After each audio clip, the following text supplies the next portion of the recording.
Bom, bom dia, ou boa tarde, ou boa noite para quem está online. Eu acredito que na maior parte a gente vai estar entre o boa tarde e o boa noite, certo? Boa noite para quem está aqui pela Europa, boa tarde para quem está na América Latina ou nos Estados Unidos. Primeiro, eu queria agradecer imensamente para todo mundo que está online. A gente está completamente feliz, porque é a primeira vez que a gente faz Data Plus Women em português.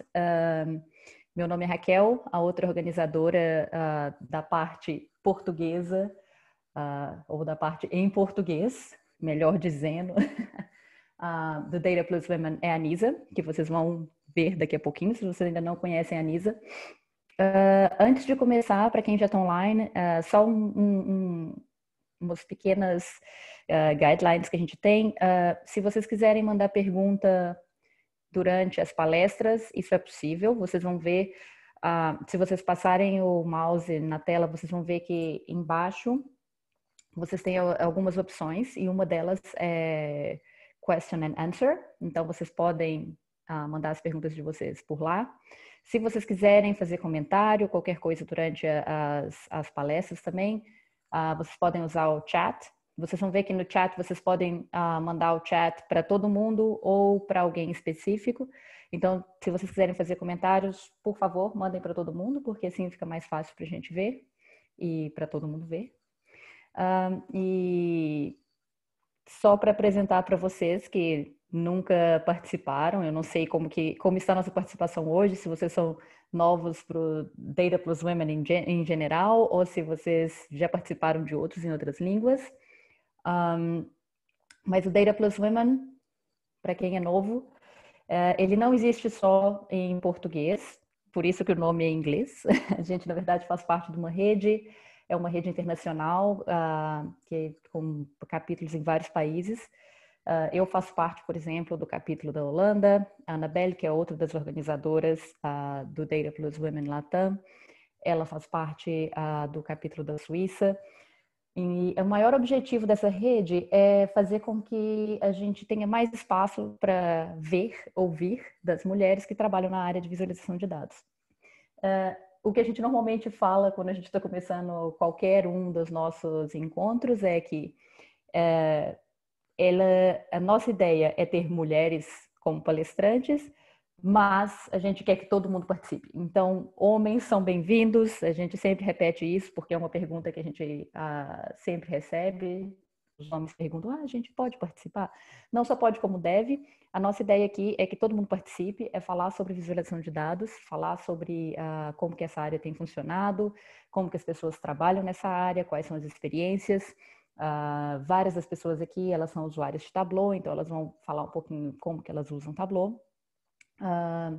E é isso, é abrir espaço para as vozes femininas, mas eu acho que é importante que todo mundo esteja aqui junto com as vozes femininas. Não faz sentido se a gente ficar falando só para nós mesmos, não é verdade? Então, todos são bem-vindos. E este é o grupo. Nós somos as pessoas organizando o Latam, como eu falei, a Nisa e eu, nós estamos com a parte em língua portuguesa. Para quem não me conhece, eu trabalho atualmente no Tableau. Houve um tempo na minha vida, para os que são brasileiros, é um pouco assim, uma história muito interessante. Eu costumava ser jornalista quando eu morava no Brasil, trabalhava nessas coisas chamadas veículos de imprensa grandes, tipo Isto É, Folha, mas aí de repente eu mudei. Mudei de país, mudei de profissão, mudei de tudo. Então esse é um breve resumo. A Nisa vai falar um pouquinho daqui a pouco sobre ela própria. A Anabelle e a Gabriela, elas organizam a parte em espanhol, então para vocês que falam espanhol também, estejam conectados e não percam. Normalmente a gente tem feito mais ou menos um em espanhol, um em português, essa é a nossa ideia. Ao todo a gente provavelmente vai ter uns 4 em cada língua por ano. Isso é onde vocês podem nos encontrar, onde vocês podem manter contato. Então, sigam a gente no Twitter, sigam a gente também nos user groups do Tableau, é onde vocês podem saber sobre os próximos eventos, o que está acontecendo e tudo mais. E agora eu vou passar para a Nisa, que vai falar um pouquinho para vocês sobre o que a gente vai ter hoje. Nisa? Obrigada, Raquel. Obrigada a todos por estarem aqui connosco e apoiarem-nos nesta iniciativa.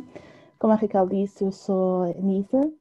Eu sou a outra organizadora da parte portuguesa da LATAM, Data Plus Women, e sou originária de Portugal. Como a Raquel, também tenho um background, ou tenho uma parte de estudo que não era ligada à visualização de dados. Estudei medicina dentária em Portugal, mas atualmente vivo no Reino Unido e comecei a minha viagem pelo mundo dos dados quando me dediquei à saúde pública. Mas é o suficiente sobre mim. Hoje o mais importante são as nossas apresentadoras, que são espetaculares, eu acho. Nós temos vários temas que vamos falar. Vamos começar com a Beatriz, que vai nos falar sobre transformar dados em produtos usando Tableau. Depois, a Ingrid vai-nos levar nesta viagem sobre a privacidade de dados, o que a GDPR pode ensinar para a proteção de dados no Brasil. E acabamos com a Célia, que nos vai dizer mais sobre infografia e visualização de dados. As perguntas, normalmente, nós estamos a pedir-vos para usar a parte do chat ou então para nos fazerem as perguntas no fim de cada apresentação, mas mesmo assim, no fim do evento, vamos deixar algum tempo para perguntas que queiram fazer a qualquer uma das apresentadoras, ou mesmo para mim ou a Raquel. E com isto, passo a palavra para a Beatriz. Obrigada.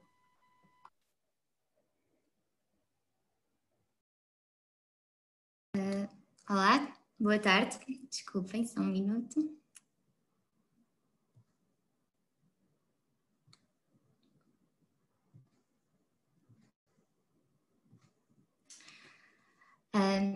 Olá a todos e obrigada pela vossa presença. O meu nome é Beatriz. Eu hoje vim partilhar convosco um pouco da minha experiência com o Tableau e mostrar-vos um exemplo de como as empresas podem transformar os seus dados em produtos utilizando o Tableau.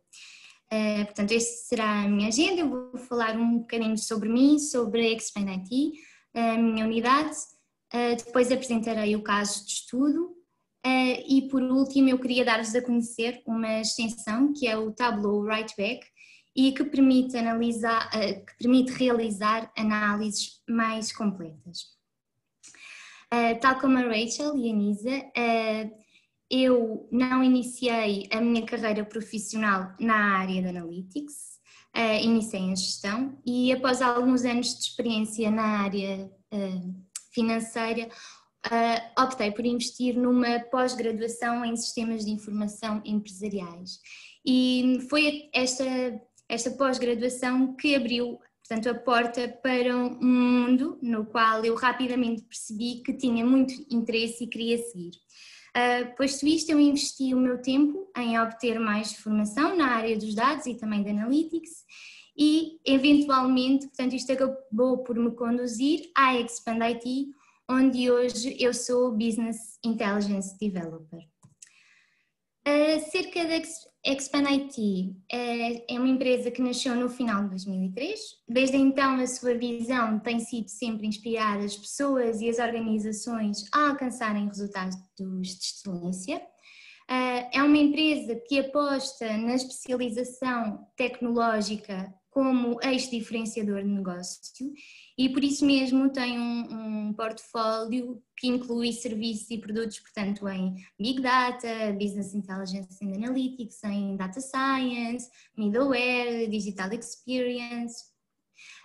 Tem uma carteira com mais de 2.000 clientes na área de serviços e mais de 5.000 clientes de produto em 80 países diferentes. A Expand IT em Portugal está representada fisicamente por 4 escritórios, um em Lisboa, outro no Porto, em Viana do Castelo e outro em Braga. Tem mais 3 escritórios, um deles localizado em Londres, o outro em Estocolmo e outro em São Francisco. E a Expand IT começou como uma empresa relativamente pequena, mas foi crescendo cada vez mais e atualmente já conta com uma equipa com mais de 300 experts. Eu integro a unidade de Business Intelligence and Analytics. Na unidade B, nós tentamos oferecer soluções que sejam flexíveis para os clientes, portanto, e que os auxiliem na análise dos seus dados. Temos serviços que acabam por englobar todo o ciclo de vida dos dados, ok? Desde a fase inicial, em que haja uma definição da estratégia de BI a aplicar, à modelação de dados, à implementação de processos de ETL, a nível de visualização dos dados. Para além disto, a Expand também tem parcerias tecnológicas com o Tableau e com a Pentao, portanto, o que lhe proporcionou constituir uma equipa com formadores que conseguem, portanto, criar sessões que são ajustadas também a cada cliente. Neste momento, nós somos 42 colaboradores nesta unidade. O caso de estudo que eu vos vou apresentar é um dos projetos que eu integrei, portanto, fazendo parte desta unidade, e é sobre uma empresa que tirou partido do Tableau, o integrou no seu modelo de negócio e desta forma conseguiu criar valor acrescentado para os seus clientes. A empresa é uma empresa de cibersegurança e, portanto, devido à confidencialidade, portanto, dos seus dados, eu não vou poder revelar o nome da empresa, ok? Mas vou-vos falar um bocadinho acerca do negócio, portanto, desta empresa e como é que eles utilizaram o Tableau para melhorar o seu produto. Portanto, como já falei, é uma empresa de cibersegurança, portanto, que é pioneira nesta área e que veio também transformar o modo como as organizações gerem o risco cibernético. Atualmente, a empresa conta com mais de 2.000 clientes, portanto, pelo mundo inteiro, ok? Esta empresa utiliza a nível da performance, portanto, para medir o desempenho da segurança, aquilo que chamamos de classificação de segurança, e que acaba por ser então um indicador-chave desta performance tanto das organizações.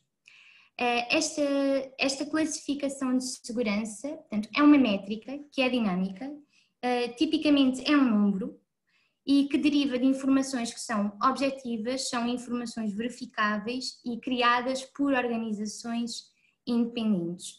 Fundamentalmente, portanto, cada empresa acaba por ter uma classificação de segurança e quanto mais alta esta classificação, melhor é o desempenho da empresa ao nível da segurança, tanto cibernética. A nível do risco cibernético, portanto, esta empresa disponibiliza aos seus clientes estas classificações de segurança não só para a própria empresa, mas como também para os terceiros, ou seja, para as empresas com a qual a empresa tem relações. E é através, portanto, desta ampla medição que a empresa de cibersegurança faz, não é, para os seus clientes, deste monitoramento contínuo e também de um planejamento detalhado, que as organizações conseguem reduzir de forma mensurável o seu risco cibernético. A empresa de cibersegurança tem como portanto, tem de informar constantemente as organizações das classificações de segurança e isto, como vocês veem também pelo número de clientes que eles têm, resulta num enorme volume de dados, correto? Então a empresa criou uma plataforma, portanto, que é um serviço que eles também disponibilizam aos seus clientes e é através desta plataforma que eles comunicam, portanto, as classificações de segurança e, portanto, conseguem avaliar com precisão o desempenho de uma organização e dos terceiros. Qual era o desafio, portanto, que esta empresa de cibersegurança sentiu? Eles já tinham, portanto, eles sabiam que as classificações de segurança eram produtos dos dados, mas também eram produtos deste serviço, portanto, deste SaaS, e, portanto, a forma como os seus clientes utilizavam a plataforma podia afetar o valor que os mesmos conseguiam obter, portanto, dos dados. E no sentido, então, de se diferenciar, não é, pela usabilidade do seu serviço, pelos métodos pelos quais disponibilizava as classificações de segurança e também pela qualidade de serviço que queriam prestar ao cliente, a empresa integrou o Tableau no seu modelo de negócio e desta forma acrescentou valor ao seu produto.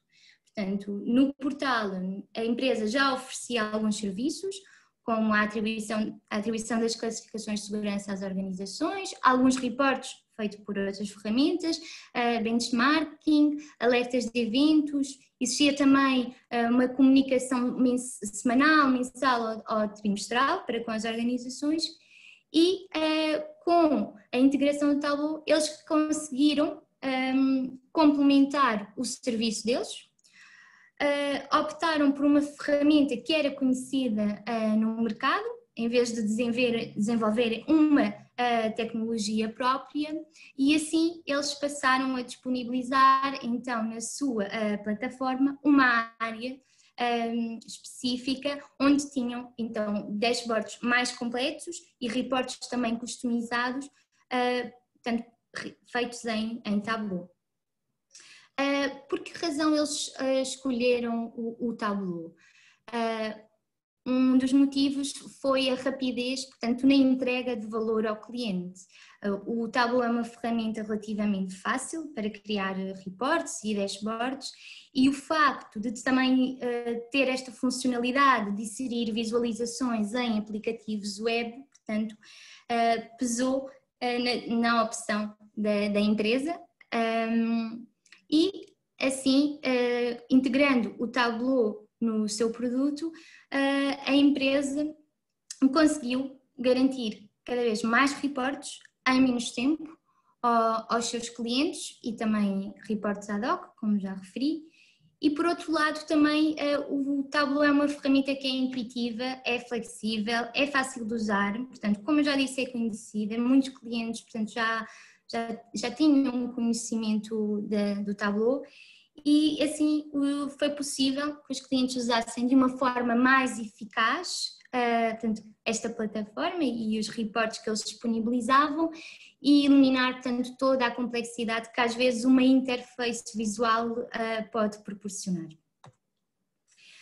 A nível da arquitetura, portanto, como esta solução está criada, portanto, no Tableau Server são publicadas as data sources.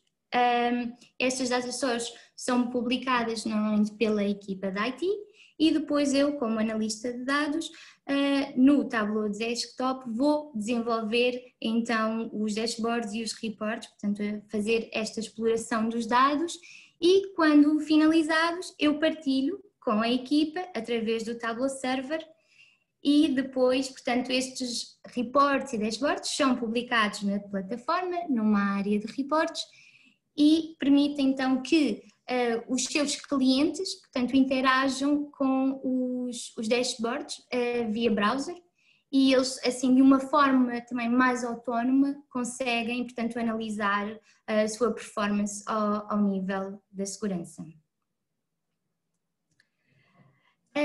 Nesta solução de BI, portanto, nós temos aqui os três tipos de utilizadores do Tableau, portanto, temos os creators, que podemos considerar que é a equipa da IT, portanto, que cria as data sources e publica as data sources no Tableau Server e também que faz então a criação depois baseada na web, através também do Tableau Server, do Tableau Online.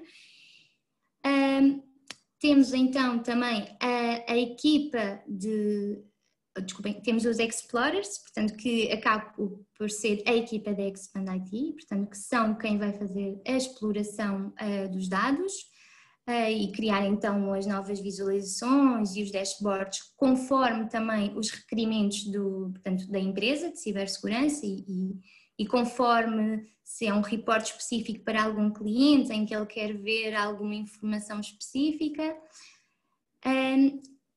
E por último temos então os viewers, que são os consumidores da informação finais, portanto são os clientes que interagem com estes reportes e estes dashboards no sentido de apoiarem os seus processos de negócio e eles conseguem aceder então a este conteúdo sempre através da plataforma da empresa e, portanto, e também fazer o download dos dados e destas visualizações.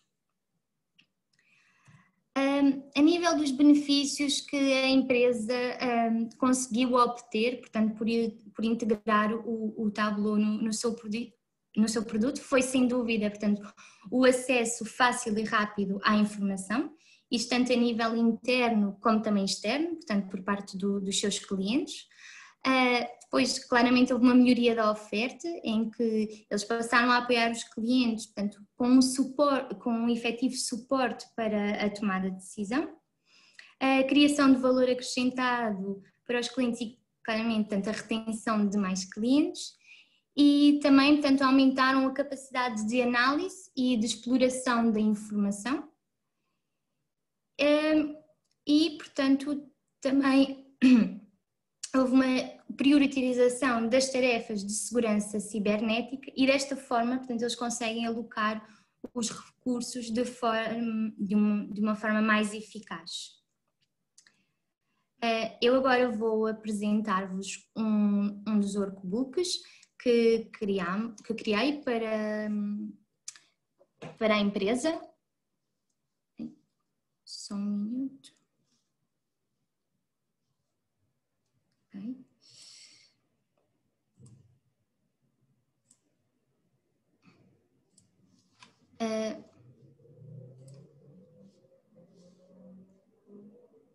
Vocês estão a ver? Sim. Ok, desculpem, então tirei da apresentação. Pronto, isto é um dos workbooks que criámos para a empresa. Eu não vou entrar em detalhe como fiz, portanto, eu só vos vou mostrar que através da utilização do Tableau foi possível fazer dashboards que tivesse, se calhar, mais informação e desta forma, por exemplo, realçar aqui alguns KPIs que são importantes dos clientes, portanto, analisarem e terem em conta. Portanto, este rating, só para vocês entenderem, é a classificação de segurança que eu vos referi e na qual se baseia a performance, portanto, das empresas. Aqui temos então a variação, por exemplo, dessa classificação de segurança, se a empresa diminuiu ou aumentou a classificação de segurança. Temos também um top infections e um top vulnerabilities, portanto que acaba por mostrar quais são as infecções e as vulnerabilidades mais comuns e o número de empresas que sofreu a mesma.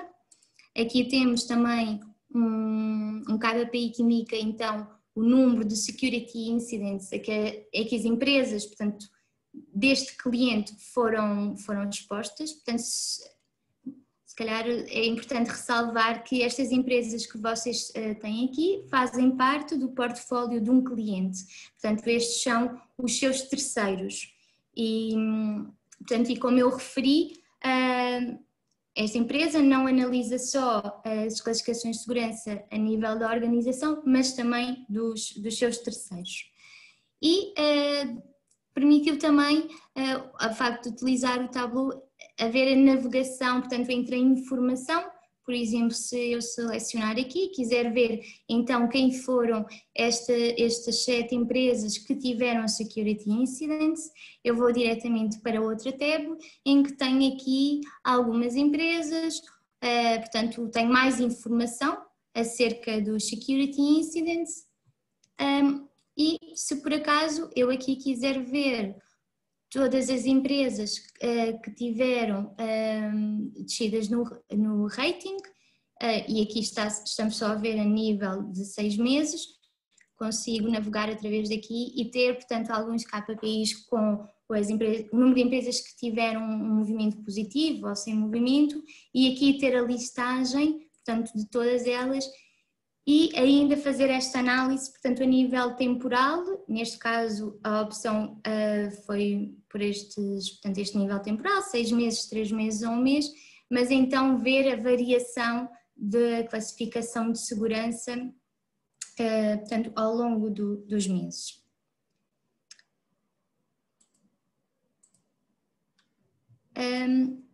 Agora eu irei apresentar-vos, portanto, a extensão Tableau Write-Back, que é uma extensão que permite aos clientes realizarem, portanto, ainda análises mais complexas e flexíveis dos seus dados. Falo só um bocadinho primeiro acerca da extensão. Portanto, o Tableau Write-Back é uma extensão que permite inserir dados diretamente de um dashboard à base de dados, portanto, sem necessidade de usar outra ferramenta ou mesmo saírem, portanto, do fluxo do Tableau. Ele escreve os dados separados dos dados originais, pelo que os datasets originais nunca são alterados. Ok? Tem uma interface intuitiva, portanto não é necessário saber código ou saber SQL para utilizar a extensão e inserir os dados, portanto qualquer utilizador consegue facilmente usar a extensão e criar novos casos de análise. Tem um mecanismo de auditoria, portanto o histórico de todas as ações que são realizadas pelos users é facilmente rastreável, portanto, numa base de dados relacional, pelo que é sempre possível saber quem fez exatamente o quê, e isto permite também oferecer uma maior liberdade aos utilizadores para que eles sejam criativos e também utilizem a extensão de diversas formas. A nível da segurança, portanto, a comunicação entre o Tableau e a extensão é segura e é autenticada, e além de que a organização, portanto, pode incorporar a extensão na sua própria infraestrutura. Eu queria agora mostrar-vos este vídeo, que tem ilustra alguns dos casos de análise que podem ser desenvolvidos com a extensão.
E agora eu gostava de vos mostrar então uns exemplos que eu criei, portanto partindo daquele dashboard que vos mostrei há pouco, em que aplicámos a extensão para realizar algumas análises. Okay. Portanto, o primeiro é este. Penso que vocês viram que um dos casos de uso da extensão pode ser utilizá-la para deixar comentários e para serem partilhados entre a equipa. Eu criei, portanto, um exemplo, parte desta visualização, ok? E criei estes dois comentários. Eu posso definir quando adiciono aqui os dados, portanto, que quero. Posso definir quais os fields. Para mim eu achei que seria interessante ter a data em que eu fiz esta análise, qual a análise que eu fiz e neste caso, se por exemplo eu fosse partilhar com uma equipa e quisesse que algum membro da equipa realizasse aqui uma análise que é mais profunda ou mais completa, portanto eu poderia aqui na Action colocar então o que é que eu pretendia que ele realizasse. O outro exemplo que eu vos vou mostrar, portanto, é um pouco o Root Cause Analysis, ok? E que consiste um bocadinho em compreender estas movimentações do rating. Então, por exemplo, quando nós vemos esta empresa, vemos que a empresa tem um rating, portanto, intermédio, por assim dizer, e tem empresas, portanto, que se encontram nestas duas categorias. Então, se eu, por exemplo, quisesse ir analisar as movimentações que as empresas que estão dentro do meu portfólio tiveram no rating, portanto, nestas duas categorias, portanto, no Intermediate e no Basic, eu viria aqui, ok, e iria então fazer essa análise. Se calhar poderia começar por há 6 meses ago e iria então fazer esse tipo de análise. Eu aqui já realizei, por exemplo, para uma empresa, para a empresa 19, ok? Eu fiz uma análise e verifiquei que esta empresa, em julho de 2020, tinha sofrido um incidente interno. Pronto. Então, eu, através, portanto, da extensão, eu criei então este novo field que se chama o cause, ok? Num dataset à parte do original, e inseri essa informação, portanto, na minha base de dados. Esta informação, onde é que eu a obtive? Obtive então deste dashboard em que tenho aqui as empresas e vi então que em julho a empresa sofreu um security incident. Agora imaginem, por exemplo, que eu queria analisar se esta breach que ocorreu na empresa 17 teve alguma influência a nível do rating. Então, fundamentalmente, eu teria que vir aqui e ver, ok, sim, a empresa desceu o seu rating, portanto, pode ser este breach a causa disso. Se eu quisesse introduzir essa informação para depois mais à frente fazer mais análise, portanto ir mais à procura do problema, eu só teria de selecionar, portanto, qual a empresa, ir a Add Data, desculpem.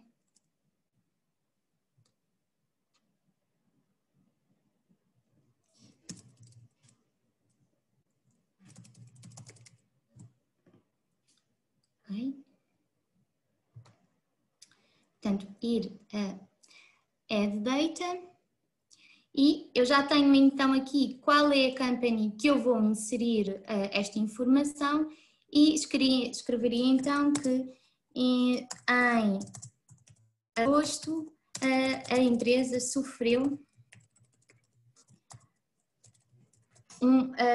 uma data breach, portanto um breach, portanto foi um phishing attack. Faria então submit,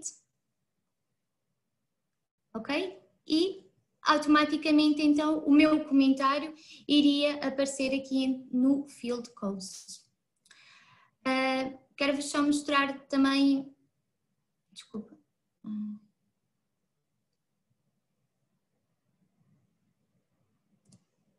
Se calhar posso mostrar neste. Eu queria só mostrar-vos que vocês podem configurar, ok?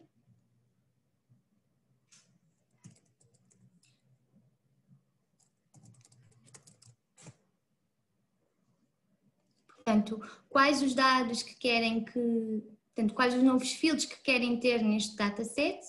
Este é o caso dos comentários, como eu vos mostrei. Eu optei por selecionar, portanto, a data em que estava a fazer a análise, o field analysis, portanto, que mete o meu comentário, okay? E depois, então, um outro field que será o action e que diz, então, o que é que a empresa, o que é que os outros membros da equipa devem realizar após eu ter feito esta análise ao dashboard. Por último, eu só queria deixar-vos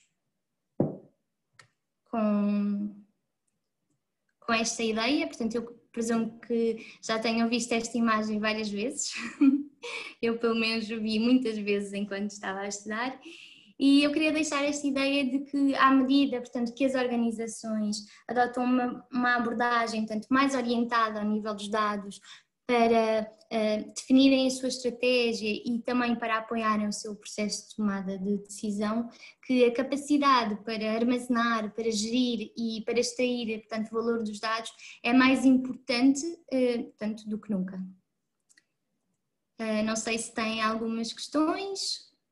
Obrigada pela vossa atenção e espero que tenham gostado e tenham aprendido um bocadinho mais, portanto, sobre o Tableau. Obrigada, Beatriz. Nós vamos deixar as perguntas para o fim das sessões.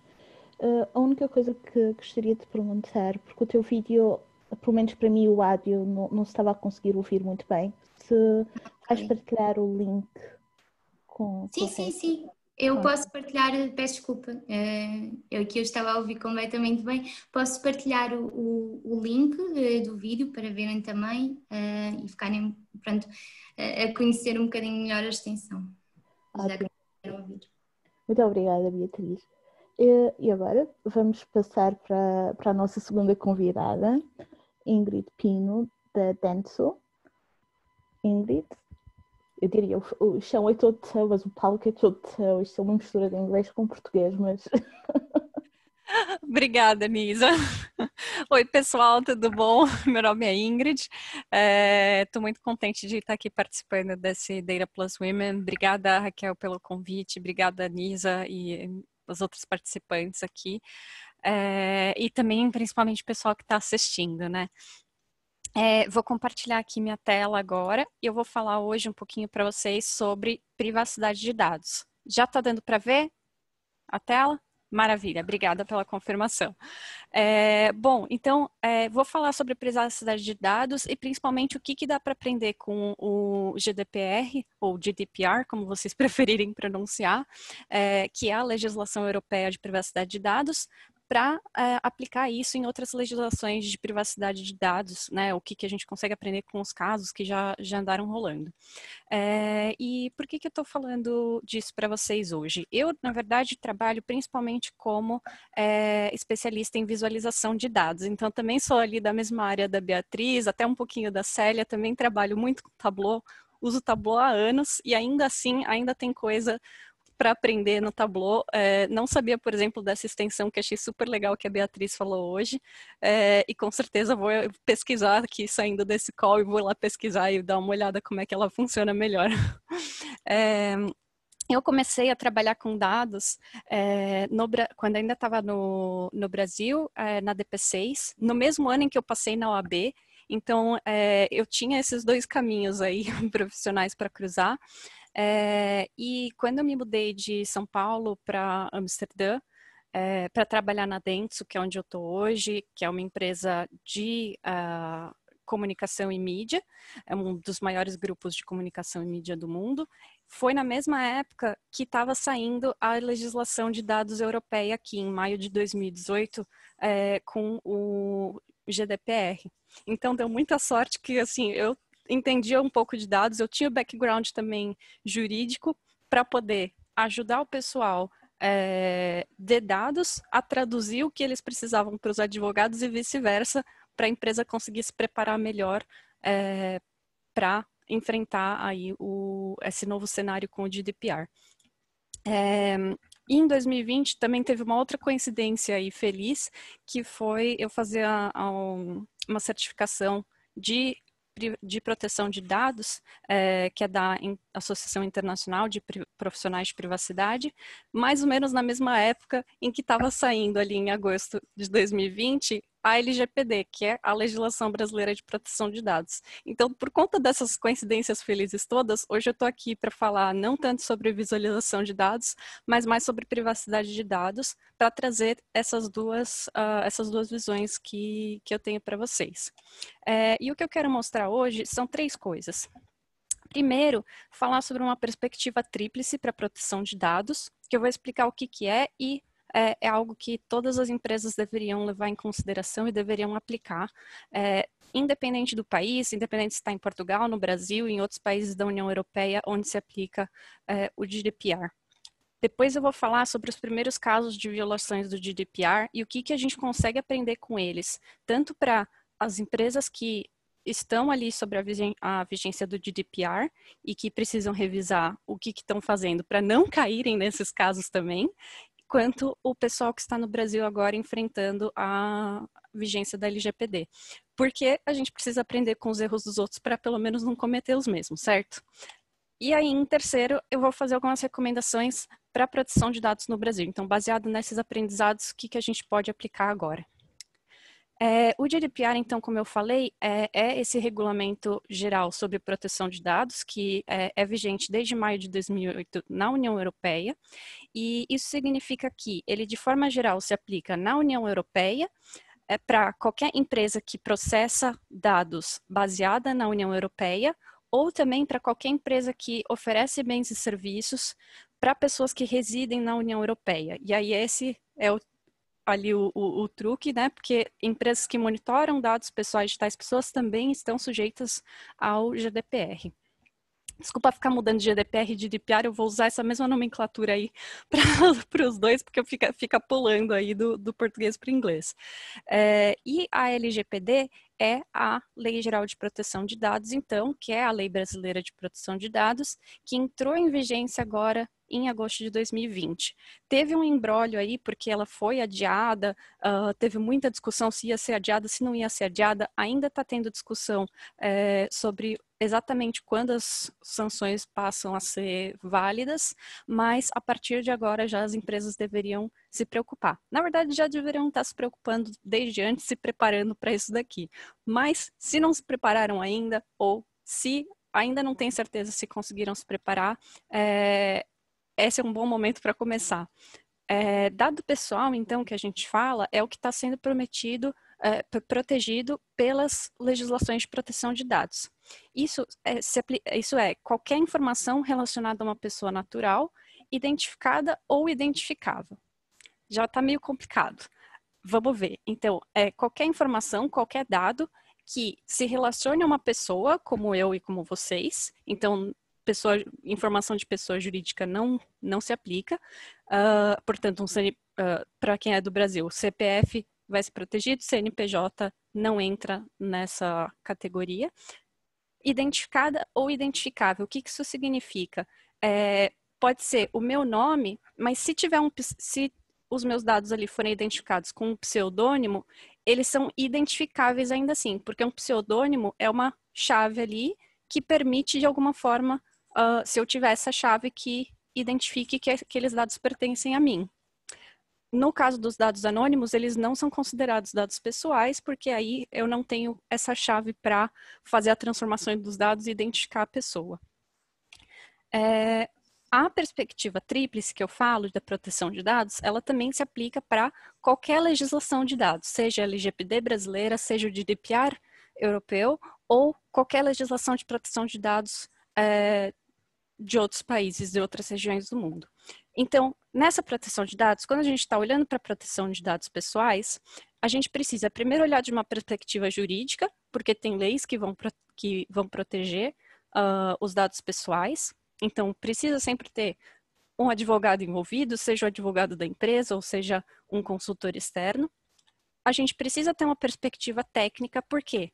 Por mais que o pessoal os advogados que são especializados em proteção de dados, em geral, entendam muito mais do que a média dos advogados como é que se processam os dados, eles não têm a mesma visão do que um técnico sobre o nível de dados. Tipo, eles não entendem os log level data ali, que você, na verdade, também está pegando o endereço IP. E, putz, endereço IP é um negócio que a gente não percebe logo de cara que é dado pessoal também, mas é um tipo de dado que você consegue identificar uma pessoa.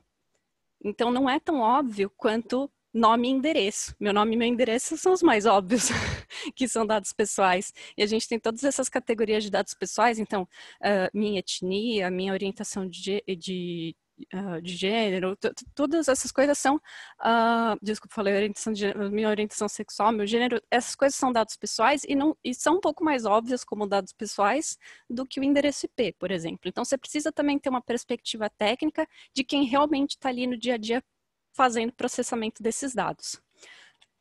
Outra coisa importante também é a visão de negócios. Então, para completar essa perspectiva tríplice, eu preciso de alguém que entenda por que esses dados estão sendo processados e qual que é o mínimo que eu preciso processar para a continuidade do negócio. Porque eu tenho, por exemplo, os dados do RH, do Recursos Humanos, eu preciso processar os dados dos meus empregados para eu poder fazer a folha de pagamento, né? Então, existe, mas assim, e aí? E os dados dos meus clientes? Qual que é o mínimo que eu preciso processar para continuar o negócio? Isso, quem vai ter essa visão é o pessoal de negócios. Então, assim, existe os unicórnios que vão ter pelo menos um pouquinho de cada uma dessas perspectivas, né? Então, assim, eu trabalhando com isso, eu tento desenvolver um pouquinho dessas 3 perspectivas. Mas ainda assim, eu entro em contato sempre com alguém que vai ter uma visão jurídica mais aprofundada, ou alguém que tem mais a visão de negócios aprofundada. E se não tem uma pessoa que tenha pelo menos 2 ali dessas perspectivas, eu preciso identificar na empresa quem é que entende de cada uma dessas coisas e botar essas pessoas para conversarem. Porque se essas pessoas não conversarem e tiverem cada uma de forma independente ali, cuidando do seu pedaço da proteção de dados, isso não vai funcionar com sinergia e não vai realmente chegar numa situação ideal de proteção de dados. Então, quando eu estava estudando os primeiros casos do GDPR, eu percebi o quanto essa perspectiva tríplice estava influenciando o quanto a falta dessa perspectiva tríplice causou, de certa forma, os primeiros casos de violação pelas empresas, porque eles não tinham observado alguma desses aspectos. Então, vamos dar uma olhada nesses casos de violação do GDPR. Eu separei 6 casos para vocês que começaram lá desde maio de 2018, quando começou o GDPR. E o primeiro deles foi lá da Alemanha. A empresa não foi identificada e é um caso que tem a ver com descuido com armazenamento dos dados. E armazenamento dos dados é uma coisa que toda empresa tem que fazer. A empresa tem, no mínimo, os dados dos empregados, não os dados dos clientes também, certo? Então, todo mundo está processando dados pessoais, não tem como fugir.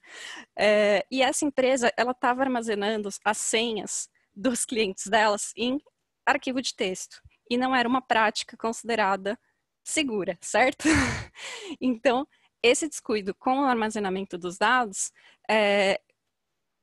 causou essa violação de GDPR, eles foram autuados, foram multados em o equivalente a R$108 mil ou 20 mil euros. O grande aprendizado aqui que pode ser aplicado, né? O que a gente aprende com esse erro dos outros aqui? Auditar as políticas de segurança e armazenamento de senhas. Mesmo que a sua empresa tenha uma boa política de segurança e armazenamento de senhas, está na hora de revisar, está na hora de ver se isso daqui está realmente cumprindo todas as regrinhas certinho para ser compliant, né? Se está seguindo o GDPR ou a LGPD, onde você estiver. O segundo caso foi de uma empresa de táxi, a maior empresa de táxi da Dinamarca, e eles não tinham boas políticas internas para descarte dos dados. Então, o que aconteceu? Eles mantinham os números de telefone além do necessário. Quando você faz uma corrida ali de táxi, de Uber, o que seja, eles coletam ali o seu nome, seu telefone e os dados da corrida. E eles mantinham os números de telefone para mais de 2 anos, o que não precisa para a continuidade do negócio deles. Eles precisam manter ali seus dados por um certo tempo para reconhecer que é você de volta, mas eles deletavam o nome e mantinham o telefone. O número de telefone foi considerado que era dado pessoal porque você conseguia identificar a pessoa. Então, eles foram multados em cerca de 160 mil euros. E o grande aprendizado aqui é que o princípio da minimização de dados que tem no GDPR, e que é relacionado também na LGPD, o que ele significa? Significa que quando eu estou coletando os dados, eu preciso coletar o mínimo necessário para o meu negócio continuar rodando. Só que esse mínimo necessário, ele não é só ali nos dados que eu estou coletando, ele também é na manutenção dos dados. Então, por quanto tempo que eu realmente preciso manter aqueles dados lá? Foi a falha deles. O terceiro caso, esse daqui foi bem emblemático, foi de negligência com consentimento dos usuários. Então, quando eu coleto seus dados, eu preciso pedir sua permissão, preciso pedir seu consentimento. No caso aqui era com o Google e o Android, né, o sistema operacional do telefone, não tinha clareza sobre a coleta dos seus dados e o uso desses dados para marketing. Então, essa falta de clareza no consentimento rendeu para eles uma multinha bem alta de 50 milhões de euros.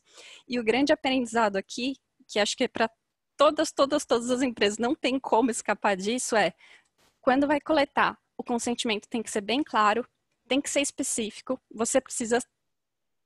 o usuário precisa ter certeza que ele sabe exatamente quais dados você está coletando e exatamente para que você vai usar. Então, qual que é a finalidade do processamento e você não pode fugir. Se você quiser usar para outra finalidade, você precisa pedir consentimento de novo. O quarto caso, esse daqui é bem para aquelas empresas que pensam para o pessoal que pensa que esse tipo de multa por violação só vai para as empresas grandes, só vai para Google e Facebook. Porque esse daqui foi um caso aqui da Holanda, da Associação Real de Tênis de Grama. Então, não foi Google, não foi Facebook. A violação deles foi que eles enviaram dados dos associados deles para patrocinadores associantes. Então, foi para fins de marketing. E eles alegaram que aqueles eram fins legítimos, porque tinha a ver ali com o que eles faziam. Mas, no final das contas também, receberam uma multa. E o grande aprendizado aqui é que o interesse da empresa em usar dados para ações de marketing, ele não é irrestrito. Os fins precisam ser legítimos, precisam ser relacionados com o que a empresa faz e não dá para simplesmente sair distribuindo os dados dos clientes, dos associados, para patrocinadores, para parceiros, sem ter o consentimento dos usuários. O consentimento, como a gente já viu, tem que ser explícito e tem que ser para uma finalidade específica. O quinto caso aqui, nós vamos ver 6, então estamos terminando. Foi de negligência com a segurança dos dados. Isso aqui até, eu fiquei lembrando desse daqui por conta da Beatriz falar de cibersegurança aqui. Esse daqui foi com a empresa British Airways, uma empresa de aviação, e a violação foi que vazou dados de viagens e endereços. Então, nas etapas de processamento, em algum momento ali, os dados vazaram. Então, e assim, resultou numa das multas mais altas aqui que a gente teve para GDPR até agora. 183 milhões de libras, não foi barato o negócio. E o grande aprendizado aqui práticas de segurança, elas precisam ser mais rigorosas quando envolvem dados pessoais. Então, mesmo que as empresas pensem, não, mas a gente já tem as práticas de segurança, já tem política de segurança, já tem senha, já tem isso, já tem aquilo. Quando você está tratando de dados pessoais, precisa ser mais rigoroso ainda do que você já é com os outros tipos de dados. O último caso é sobre má interpretação do que a gente chama de proteção de dados por design por padrão. Então, esse aqui é um princípio dos mais famosos aí das legislações de proteção de dados. E o que significa proteger os dados por design por padrão? Significa que você precisa proteger os dados em tudo que você faz. Então, por design assim que eu estou criando um novo produto, um novo serviço, um novo processo, eu preciso pensar na proteção de dados e incluir isso, precisa estar no design dessas coisas. E por padrão, porque precisa estar lá sempre. Nesse caso, foi com uma rede de hotéis, e também foi caso de enviar dados para ação de marketing, coisa assim. E esse caso é muito interessante porque essa rede de hotéis que foi autuada, eles não foram quem realmente violou os dados, mas eles estavam comprando uma empresa e essa empresa tinha tido essa violação de dados. Só que eles foram autuados porque eles não fizeram as verificações necessárias no momento da compra para identificar que estava tendo problema de segurança. Então, eles foram autuados. E acho que o grande aprendizado aqui é que essa ideia de proteção de dados por design e por padrão, ela faz parte de todas as movimentações da empresa, de todos os atos da empresa. Então, não é só quando eu estou criando um novo produto, não é só quando eu estou criando um novo serviço, é também quando a empresa vai comprar outra, quando ela vai fazer negócios com outras empresas. Então, isso precisa estar presente sempre, essa preocupação com proteção de dados. Acho que esses casos aqui, eles resumem bem alguns dos princípios das legislações de proteção de dados, e elas servem bem para a gente aprender com os erros dos outros, né? Porque eu acho que assim, é uma empresa que olha para isso e fala, é só o Google e para o Facebook e essas empresas grandes que coletam muitos dados de muitos clientes, mas, gente, basta um cliente, basta um usuário fazer uma denúncia que a empresa pode receber uma multa milionária dessas. Então, qual que é a grande conclusão? É que interpretações lenientes da legislação geram um alto risco de violação de direitos. O que é interpretação leniente? É uma expressão comum para advogado, mas para o resto do mundo não. Interpretação leniente é uma interpretação suave, ou uma interpretação boazinha. Então, assim, se eu interpreto que essa legislação ela só vai se aplicar para grandes empresas, ou, eu já faço segurança da minha empresa, sabe, eu não preciso fazer mais do que eu já estou fazendo agora, sabe, aquela interpretação suave do que vai acontecer, isso aí você está em alto risco de violação de dados. Então, se você tivesse esse tipo de interpretação, o risco é mais alto mesmo, não tem jeito. Então, vamos lá. Últimos aprendizados aqui. Quais são as minhas recomendações para proteção de dados no Brasil, mas também aplicando aí para Portugal, porque de onde vocês estiverem ouvindo que tem a legislação de proteção de dados, acho que se aplica a isso, porque mesmo para quem já está vivendo com o GDPR faz 2 anos, cabe uma revisão sempre, né?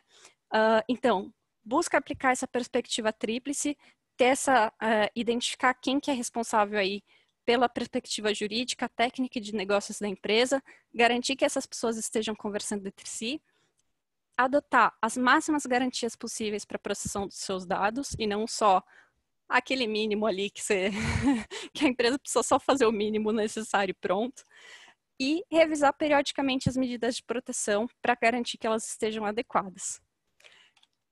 Essas são as minhas recomendações de hoje para vocês. Espero que tenha dado para aprender algumas coisas. Se tiverem perguntas, podem mandar no chat, podem entrar em contato comigo também pelo LinkedIn ou por e-mail, que eu respondo tudo que eu conseguir responder aí do limite das minhas capacidades. E podemos entrar em contato. Eu também estou sempre postando no LinkedIn dicas sobre visualização de dados, dicas sobre proteção de dados. Então, querendo aí mais informações sobre o assunto, só conectar com a gente. Obrigada, pessoal. Obrigada, Ingrid. Foi bastante interessante, principalmente os casos em que tiveram que ser multados, porque acredito que aconteça mundialmente ainda, não é? Sim. Mas, muito obrigada.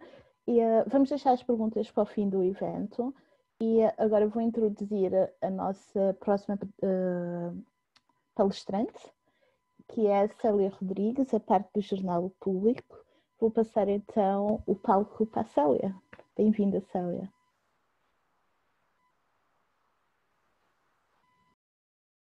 Desativado. Só um momento. Agora vou partilhar o ecrã, não é? Ver se... Compartilhar tela.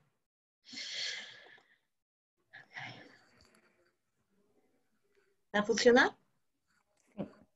Obrigada. Sim. Então, mas não está cá, está este aqui.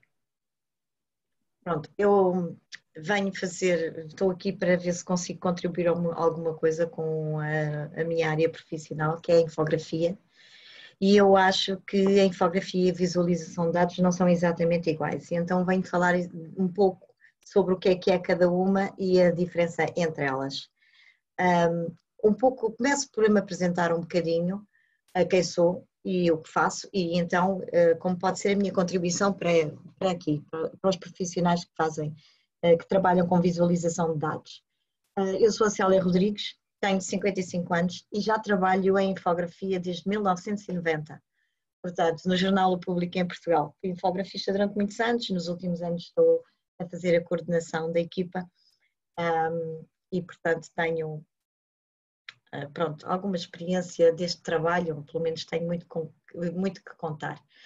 Dentro da minha apresentação pessoal, eu fiz um gráfico setorial das minhas áreas mais importantes, das coisas que acho que são mais importantes na minha vida, quis usar aqui o meu lado infográfico e apresentar-me desta maneira. A infografia, como eu a aprendi, isto está um bocadinho... Célia, só uma pergunta. Você está apresentando o PowerPoint, não está? Estou. A gente está vendo a página do público. Ops. Então, como é que eu faço? Lá está. Eu quero mostrar a página do público, mas queria mostrar depois. A PowerPoint. Imaginei. Como é que eu faço para compartilhar? Eu não estou a compartilhar a tela certa, não é? É outra vez a mesma coisa. Portanto, vamos ver se eu consigo saber qual é esta tela que eu quero compartilhar. É esta. Isto. Já estão a ver o meu PowerPoint. Agora eu vejo seu Obrigada. Obrigada por me avisar. Então, quando eu comecei a trabalhar em infografia, no século passado, literalmente, esta foi a infografia que eu aprendi. Esta definição era info mais grafia, que é o texto mais os sinais para exprimir as ideias. É uma palavra, a definição dizia sempre, ninguém sabia o que era infografia, eu era questionada constantemente o que é infografia, hoje em dia é muito comum, mas na altura não era, e eu tinha que explicar o que era e qual era a origem da palavra e o que é que se fazia no meu trabalho especificamente. Deriva da palavra infographics, que por sua vez deriva da junção de information graphics, mas graphics tem em inglês uma conotação diferente do português e durante muito tempo isto causou aqui alguma confusão no significado do que é a infografia. Portanto, o graphic é uma coisa que é visual, deriva da palavra graphics, da palavra grega, mas é o significado que está por trás que realmente interessa, que está por trás do visual. Oi? Agora não anda para a frente. Pronto. Comecei a trabalhar em infografia antes da internet, isto é só uma pequena curiosidade, nós não tínhamos Google e, portanto, usávamos para desenhar mapas enormes livros que são os atlas, não sei se vocês conhecem, são todos muito jovens, mas talvez portanto, dos pais ou dos avós, dos livros bem grandes, gigantescos, muito minuciosos. E o nosso zoom era mesmo uma lupa e era a capacidade da lupa. Nós, para fazermos os gráficos no Illustrator, não importávamos os dados, tínhamos que os introduzir à mão, o que significava que trabalhávamos com poucos dados. Portanto, nada de data visualization. Só para terem uma ideia, eu comecei a trabalhar em 1990 e esta é uma página do Jornal Público das novidades tecnológicas para 91 e era o computador pessoal. Portanto, um computador pessoal que hoje em dia é a banalidade, era a grande novidade tecnológica para 1991. Mas já se fazia infografia, não era muito diferente da que se fazia hoje para imprimir. Eu fotografei 2 páginas do jornal, e ainda nem há arquivo digital dos jornais de 1900, eu creio que é de 92, estes 2. E então fotografei 2 páginas de infografia feitas na altura, para mostrar que era como funcionava o frigorífico e como funcionavam as moedas que davam trocos, as máquinas que davam trocos em moedas. Eu venho aqui falar então de infografia para profissionais de visualização de dados, que eu acho que é tudo a mesma família, que é a família da visualização de informação. E, portanto, de certa forma, acho que podemos contribuir todos para o trabalho uns dos outros. Da mesma família, ramos da mesma árvore, fazemos muitas coisas em comum, há outras coisas que partilhamos, estratégias e formas de comunicar, como o jornalismo de dados, a análise de dados e imensas coisas que vão surgindo e estamos todos interconectados e a partilhar estratégias e formas de fazer e linguagens e comunicação. E acho que é tudo visualização de informação e há aqui uma boa colaboração entre áreas. O que se fazia no papel, eu trago 4 exemplos do que eu chamo 2 visualizações de dados, que são estes 2 gráficos, dois gráficos da esquerda, e da direita são 2 infografias, para tentar demonstrar ou explicar, exemplificar melhor o que é que eu acho que não são exatamente iguais. Nós, na nossa linguagem corrente, chamamos infografia a isto tudo, mas na realidade o objetivo que está por trás de cada um destes trabalhos é um bocadinho diferente. Eu aqui ampliei uma visualização de dados e a seguir uma infografia para se conseguir ver melhor. Aqui nós trabalhamos com uma série de dados de 80 anos, em que temos as temperaturas médias do verão e as precipitações médias do verão, e comparamos ao longo dessa série de anos as evoluções. Vemos tendências, vemos padrões e vemos, portanto, uma linha grande, o que se fez na visualização de dados. Numa infografia, nós também temos dados quantitativos, mas também temos dados qualitativos, temos texto, e temos aqui um conjunto de pequenas narrativas, por si só têm uma informação, mas todas juntas contam e complementam uma informação maior, que é o que é que nós podemos saber sobre os migrantes, neste caso acho que era 2015, já não me recordo. Sim, em 2015, os migrantes que chegaram à Europa, por onde vinham, quem eram, de onde vinham, quantos morreram na travessia. Portanto, há todo um conjunto de informações que juntas contam uma narrativa. E para mim estas são as principais diferenças de visualização de dados e de infografia pura e dura. No entanto, é um objeto que no dia a dia nós chamamos só infografia. E eu só vejo que haja uma grande importância em fazer esta distinção para o profissional.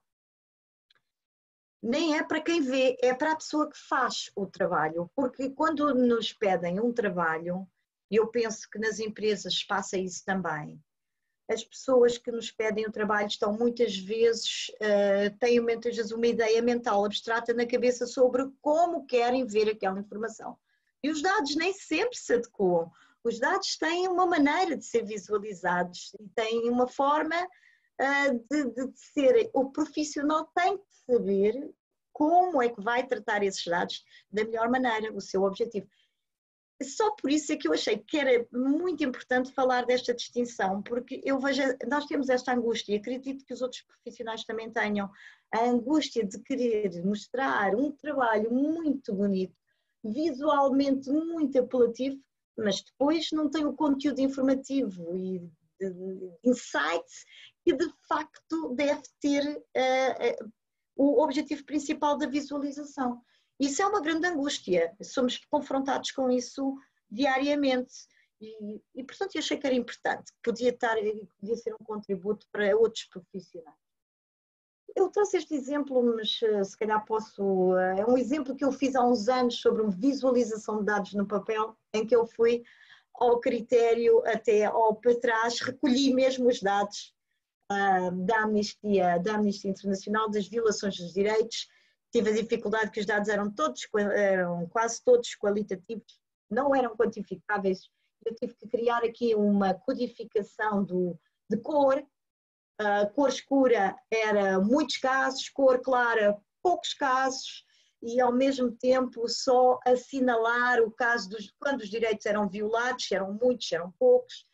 Eu mostrei isto como um exemplo da dificuldade que às vezes é olhar para os dados e conseguir mostrá-los para que alguém de fora não tenha que ler o livro todo, não tenha que analisar país a país os direitos que foram violados.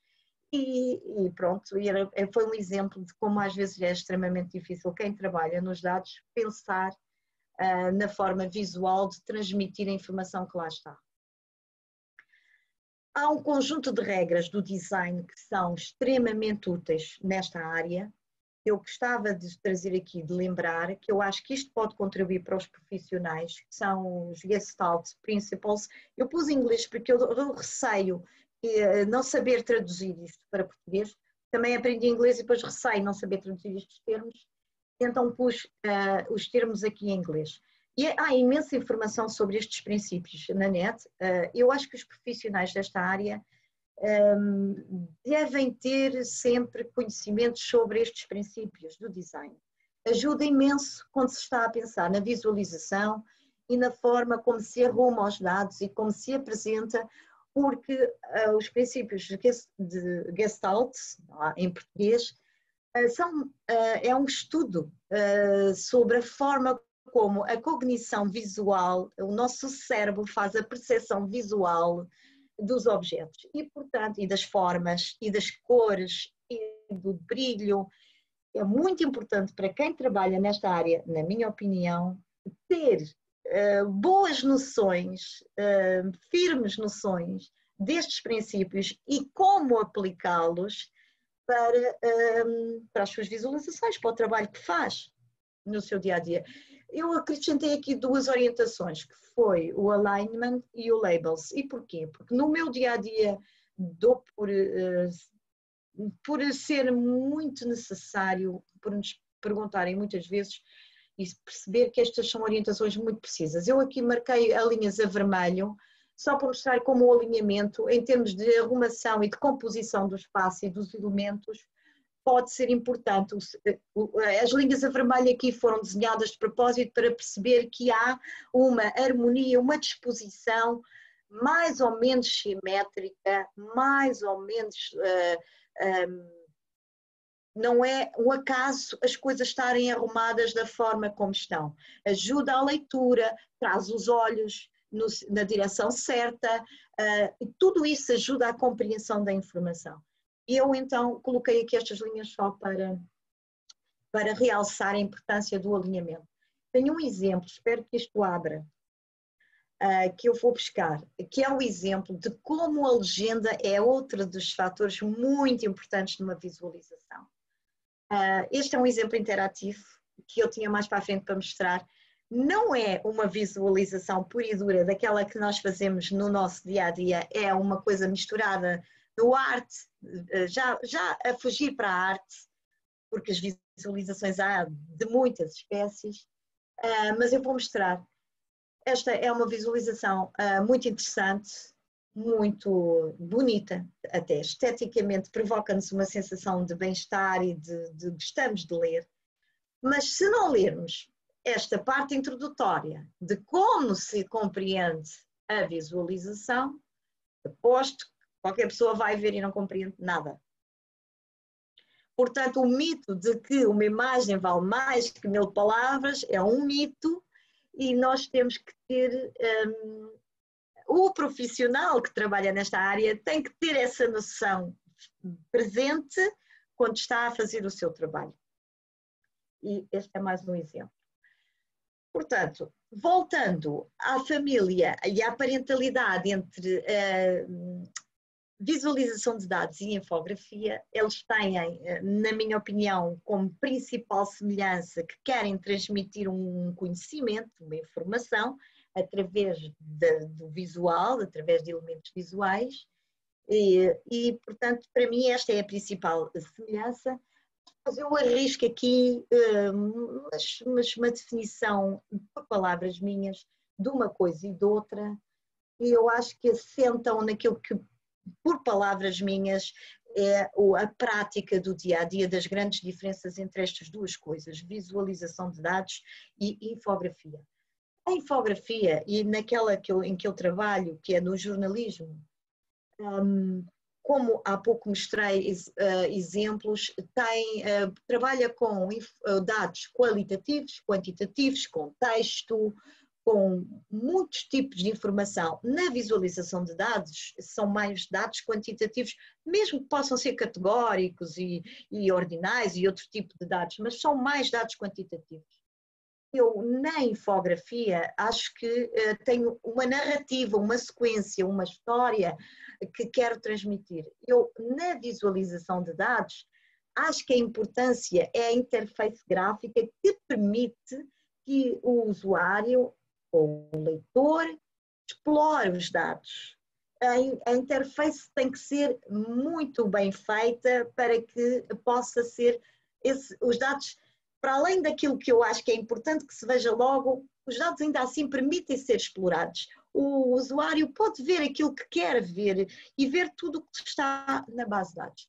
E eu tenho alguns exemplos. Posso mostrá-los no fim, mas se calhar vou mostrá-los já porque eles são muito bonitos e são muito bons. Eu queria mostrar uma infografia do público.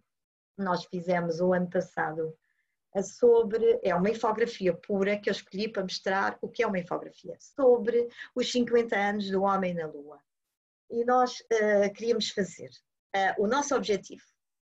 Uma história, é história, mas é uma infografia, não é? É o nosso trabalho. Então fizemos, vocês estão a ver, está tudo a correr bem com a apresentação? Ok, obrigada. Fizemos uma história sobre um momento da história que foi a chegada do homem à Lua, os 50 anos. Usámos vários elementos visuais, usámos ilustração, usámos animação, que vamos ver mais à frente. Temos aqui um interface, que é aquilo que nós normalmente chamamos de scrollytelling, que é rodamos o scroll para a história ir acontecendo. Portanto, a história começa a acontecer, há uma animação do lado esquerdo a acontecer, do lado direito a história vai passando. Inclusive, nós temos um contador, a viagem vai-se fazendo, o homem está a ir para a Lua e temos aqui o contador, ao mesmo tempo temos a localização da viagem, onde é que a nave estava naquele momento. Temos um contador do tempo de viagem e que nós tivemos o cuidado de fazer acertar com as etapas dos relatórios que a NASA tem à disposição, que é um manancial de informação enorme para nós podermos consultar e utilizar. Foi um trabalho giríssimo, adorámos fazer isto, muito, muito cansativo. E portanto toda é sobre a viagem, inclusive tivemos extratos de vídeos, temos aqui as palavras do Neil Armstrong quando pisou, ele ensaiou o passo, só quando estávamos a ver é que vimos, ele desceu e depois subiu e depois para a fotografia voltou a repetir, só recolhemos um bocadinho do vídeo, a NASA reconstruiu os vídeos porque a tecnologia que existia na altura quase não se percebia. Eles depois reconstruíram, já com a tecnologia de 2000, reconstruíram o vídeo e nós já conseguimos ver ali uma silhueta de facto dele a descer, ele vai descer, ele subiu e depois ele desceu e depois subiu e depois vai descer outra vez. A fotografia está explicado nos registros da NASA.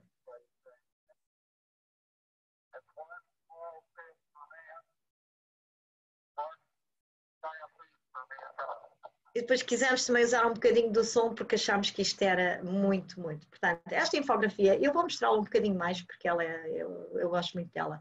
Depois fizemos mesmo o regresso também, o regresso dela, porque de facto o ir à Lua conta porque eles regressaram, não é? Sãos e salvos.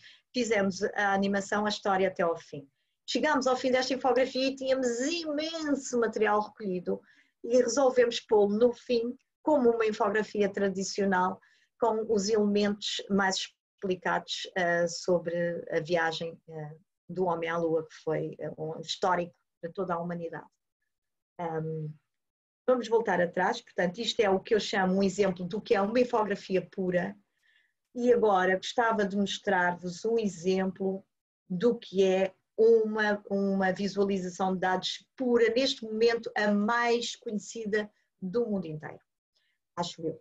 Toda a gente já conhece esta visualização de dados da Johns Hopkins University. E está muito bem conseguida. Pode não ganhar um prémio de arte, mas que está muito bem conseguida, está muito bem feita, profissionalismo a 100%.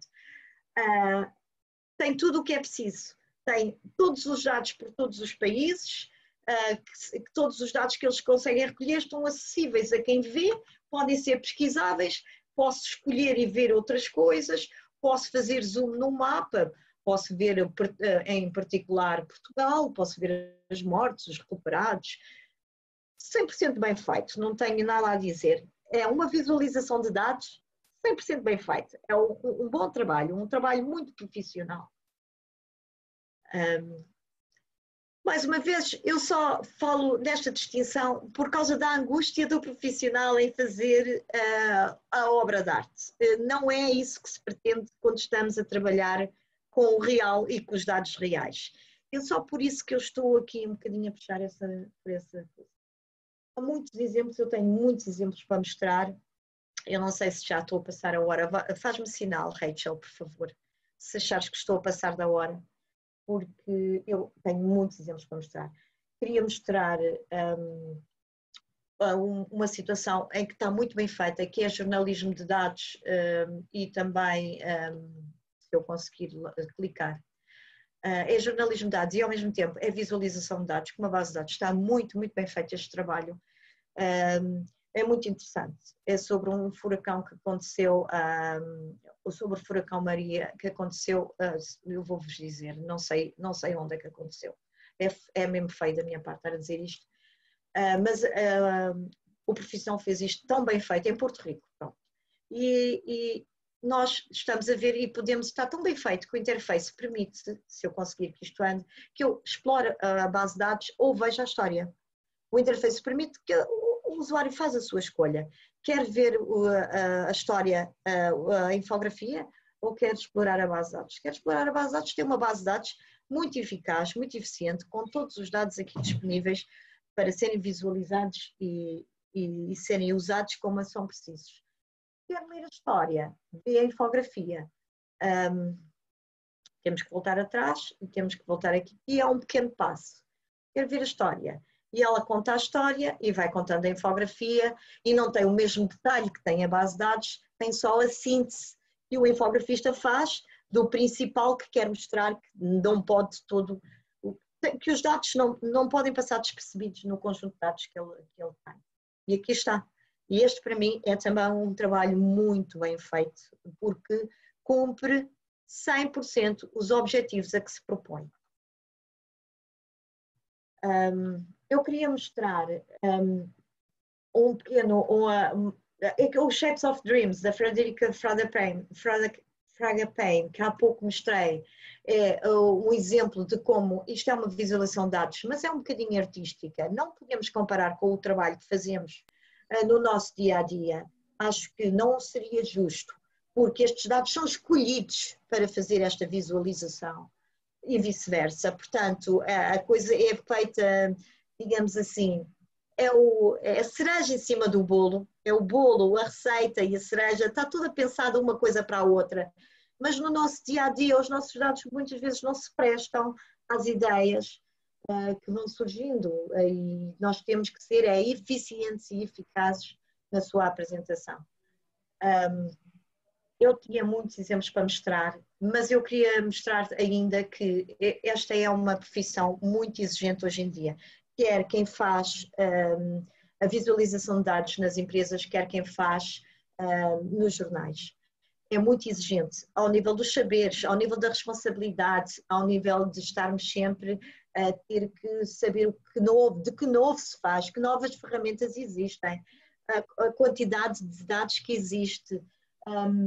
É muito exigente mesmo. E então eu queria até mostrar-vos ao nível da ética, por exemplo, que é uma coisa de que no jornalismo me parece que pouco ou ninguém se lembra, mas é extremamente importante. Coisas muito simples, como por exemplo, eu vou-vos mostrar aqui uma visualização de dados do New York Times, que é simplesmente o melhor jornal do mundo. Enfim, eu sou muito fã. Está a demorar um bocadinho porque isto tem muitos e muitos dados, vocês já vão perceber porquê. Eles fizeram esta infografia, a visualização de dados, mas também com a infografia, porque é uma história e não permite exploração. É a história de como a base de dados com os casos que aconteceram em Wuhan, quando começou a crise pandémica, com os primeiros casos, e como o vírus saiu da China para o resto do mundo.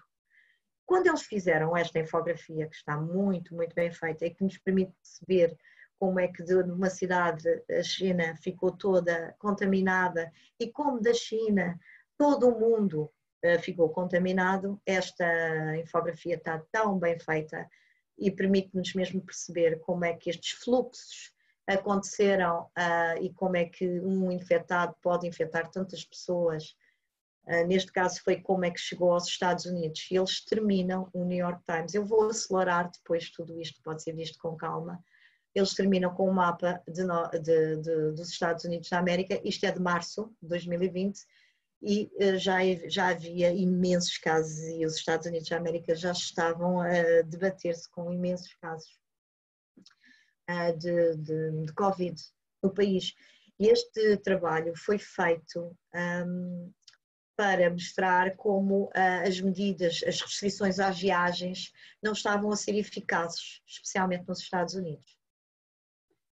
Mas eu uso isto como um exemplo de ética e de que todo o cuidado é pouco, porque eu sei que o New York Times teve muita ética e até que teve a responsabilidade de publicar isto para mostrar como era fácil e como as medidas eram importantes para travar a disseminação do vírus, mas como foi publicado logo a seguir à administração Trump ter feito comentários, especialmente na presidência, na pessoa do presidente, sobre a China ser responsável por todo o mundo estar com a doença, com o coronavírus, nas redes sociais este trabalho foi muito criticado porque parecia que vinha exemplificar precisamente isto, quando na realidade a intenção do trabalho é exatamente oposta.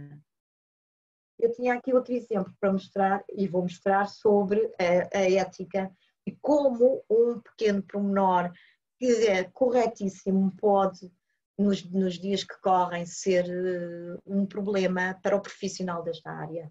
Neste caso, não os dados são poucos, é um dataset simples, com poucos dados, mas é uma visualização muito interessante. Isto é de setembro, portanto, é super recente.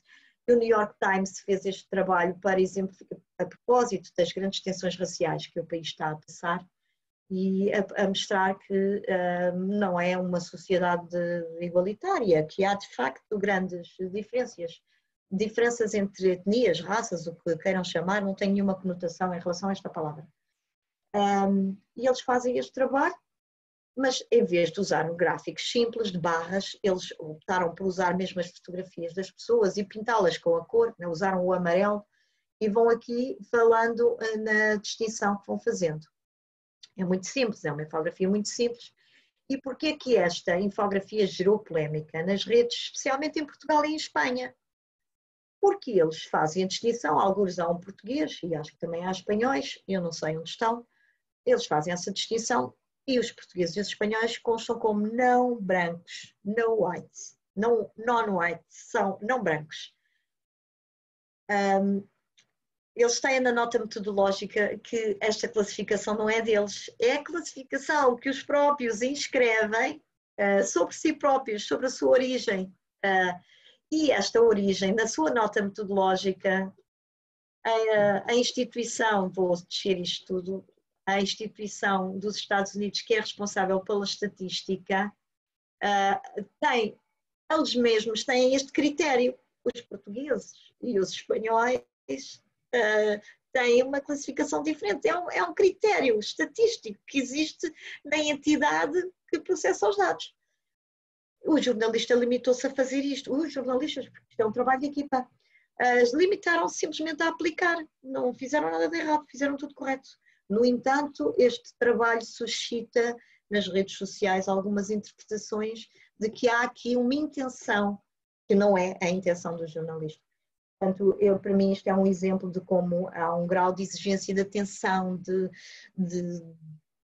responsabilidade que o profissional desta área tem que ter. Nesta área, é uma área em que os profissionais têm que ter as competências sempre a crescer, para além de já ter que mexer, digamos assim, em muitos domínios. E eu falo especificamente pelas infografias, por aquilo que se faz no jornalismo. É de tal forma que uma situação tão simples como, por exemplo, este exemplo do South China Morning Post, que é um trabalho praticamente estático isto é uma infografia sobre os incêndios na Austrália no ano passado, só que a maneira mais usual das pessoas verem com o scroll do interface, quando nós estamos a trabalhar no digital e a ver as coisas no ecrã, fazemos o scroll e a leitura é feita de cima para baixo, o ecrã move-se. Neste caso, move-se da esquerda para a direita. Mas a leitura também é feita da esquerda para a direita. Isto está correto, fazer-se assim.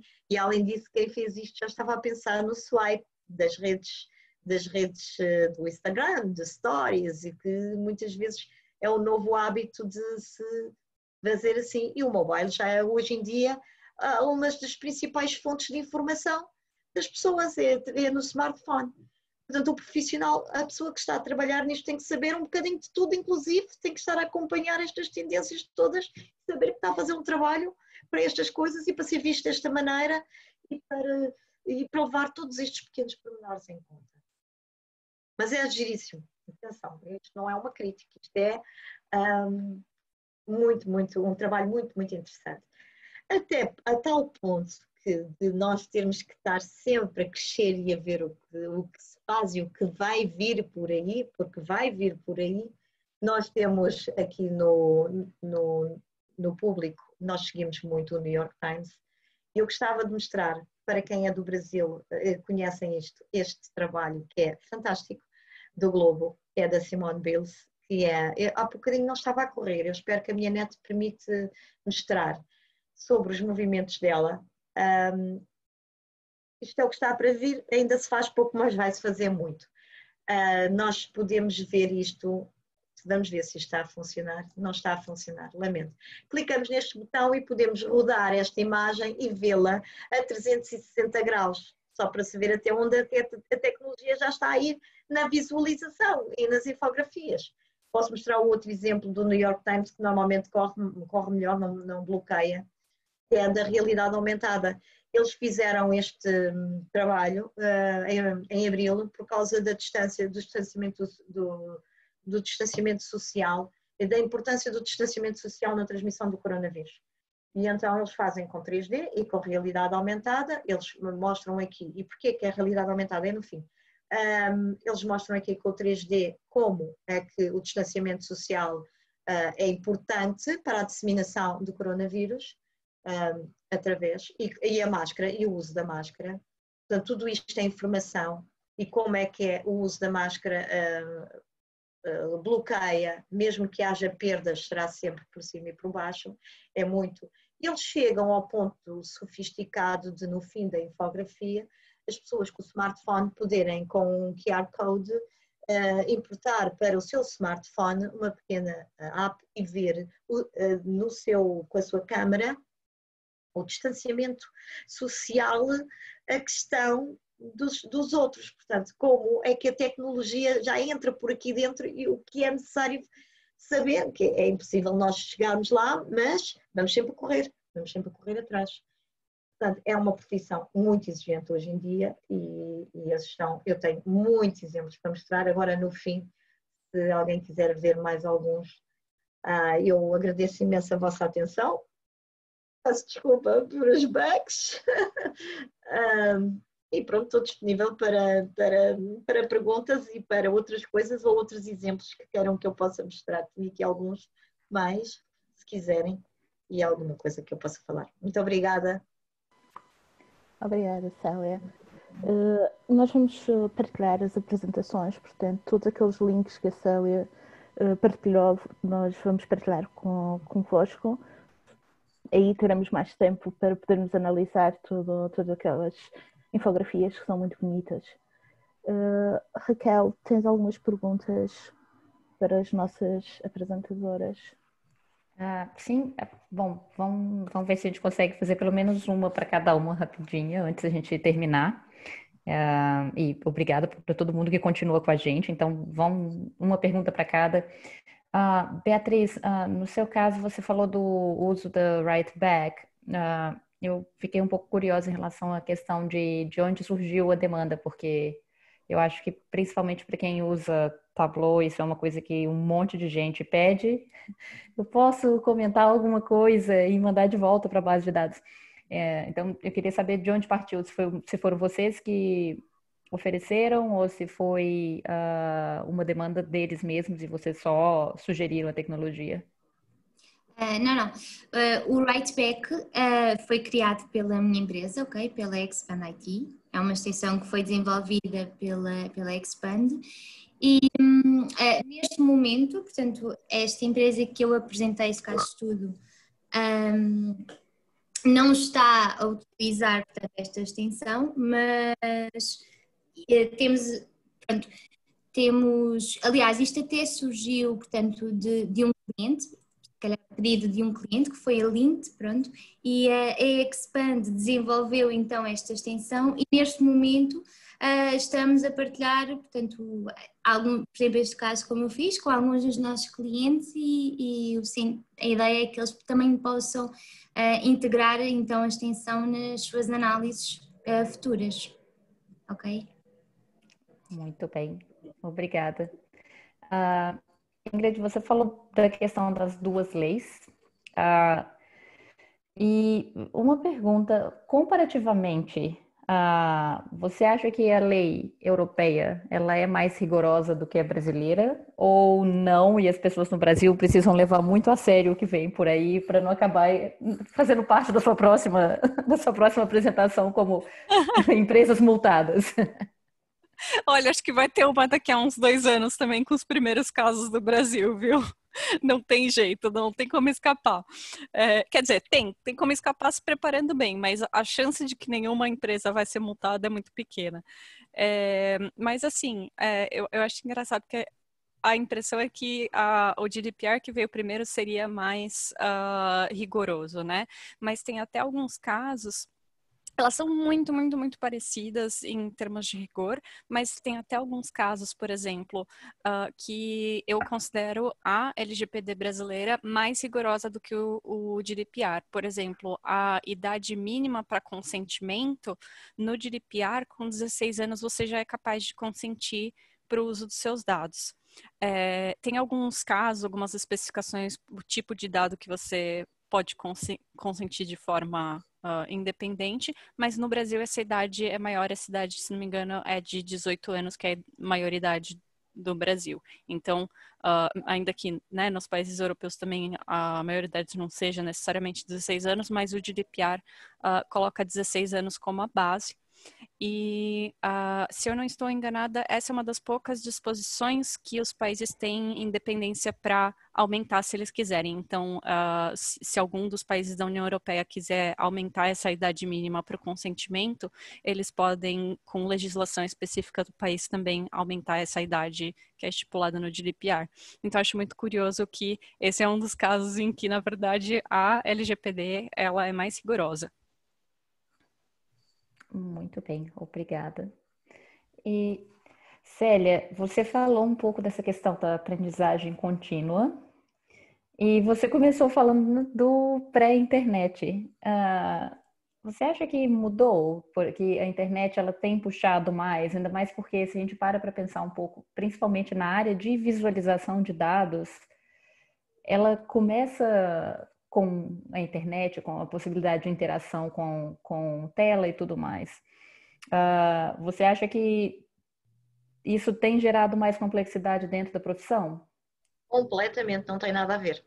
O que eu acho é que hoje em dia o que se faz a esse nível, nós fazíamos de forma muito simples, visualizações de dados no papel, e os datasets tinham sempre que ser resumidos a um conjunto de dados fundamentais. Agora não. Não tem nada a ver. O que se faz hoje em dia não tem nada a ver com o que se fazia antes. Porque a internet, porque os computadores, porque o digital é um manancial, permite-nos fazer coisas completamente diferentes do que se fazia. Mas, lá está, quem faz também tem que estar sempre a saber mais e mais e mais. Não é um conhecimento que se adquire e depois aplicamos. Não, está sempre a vir de novo, está sempre a fazer-se de novo, está sempre a surgir coisas novas, é bastante exigente. Muito bem, obrigada também, Obrigada. Célia. Bom, obrigada a todas as palestrantes. Nisa, obrigada por fazer o co-host, que eu não sei mais o nome disso em português, gente, desculpa. Coorganização certa. Obrigada a todo mundo que está online. A gente gravou a apresentação, tinha uma pergunta sobre gravação, foi tudo gravado, então todo vai ser compartilhado posteriormente. A gente vai mandar por e-mail para quem se inscreveu, junto com os links da Célia, vídeo da Beatriz. Ingrid, se você tiver qualquer coisa adicional para mandar, fique à vontade, a gente põe tudo no mesmo e-mail. E obrigada a todo mundo, espero poder vê-las e vê-los novamente no próximo Data Plus Women Latam em português, um nome super sucinto. Muito obrigada. Obrigada, Raquel. Obrigada, pessoal. Obrigada.